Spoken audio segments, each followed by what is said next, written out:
2 years ago, may findings akong hernia din. Dapat o-operahan na ako. 2 days before my operation, tumakas ako sa Chinese Gen. Hindi ako nagtuloy. Buti na lang, itong panty liner na to, blessings talaga siya. Kasi siya yung nag-start ng symptoms ko na mag-discharge ako ng yellowish at iba ang smell. Then talagang may pain ako. At biruin nyo, November 1, I can't even bend my knees like that. Talagang yung grabing pain. Ganyan ako sa window ng Victory. Yan talaga hawakan mo kasi yung pain, grabe na talaga. So nag-start ako noon, November 6, tumakbo na ako sa doctor. The first one, nagkamali ako ng punta, internist ang napuntahan ko. Sabi niya, Bartholin cyst. Pero hindi, sabi pumunta ka ng OB-GYN. Ito na po yun.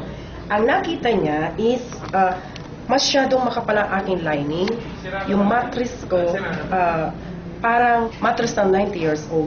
So yung bleeding ko, baka nagkukos dito sa loob nito. Pero nakita pa rin niya sa loob na meron akong malaking bukol sa left. Kasi talagang yung pain, grabe pag bumaba, umakyat siya, through and through yan, diretso hanggang dito. Then nakita din sa kanan ko, meron din ako cyst. So sabi niya, after 2 weeks, bumalik ka sa akin. Yung bleeding, titingnan natin kung saan nang gagaling. Naka-schedule ako for RASPA. Baka kasi andito yung nagkukos ng bleeding. So, noong 29, naka 2 weeks na akong gamit ng panty liner natin. 29 ang hapon, sinundo ako ng mister ko sa room. Talagang ganyan, hawak-hawak ko yung puson ko.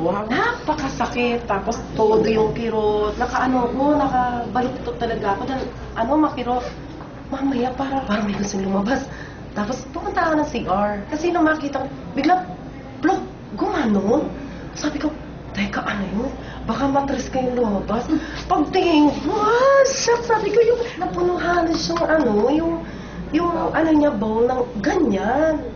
Tapos, kaya lang, ang hindi ako natakot at paglabas, ang gaan. Tapos, teka, ba't nawala yung headache ko? After 1 hour ng pagpapahinga, ayan na naman. Ganun, kambal yata yan, sabi niya. Tapos, pagbalik ko, another plok. Kaya lang yung time na yun, medyo nervous ako. So, nakiramdam ako kung magbi-bleed ako. So, nahiga ako ulit. Kaya lang, here's another one. Inangat ko siya ng brush. Pagtingin, kasi talaga ay yung buong-buo. Ikinaganon ko nung hindi siya makalag. Tapos meron siyang maliliit ng kula-kula. Ang size nito, ganito siya talaga. Pag nilagay mo sa nasa garapon po ito. Tingnan nyo, sabi ko, ito yung lumabas sa akin through the bandai. So makita nila ito, naku talagang na-shock sila kasi nakita nila yung panghihina ko before and as in 2 weeks, latan-lata akong suka ako ng suka, which is hindi ako naglilihi. Yung pala, cause na yun, nagiging weak na yung immune system, tapos yung hyperacidity, grabe na siya. Blessing siya, kasi ang work ng negative ion, ipupull out niya kung ano yung bad elements inside your body. Siya yung tutulong na maglabas ng virus sa katawan mo.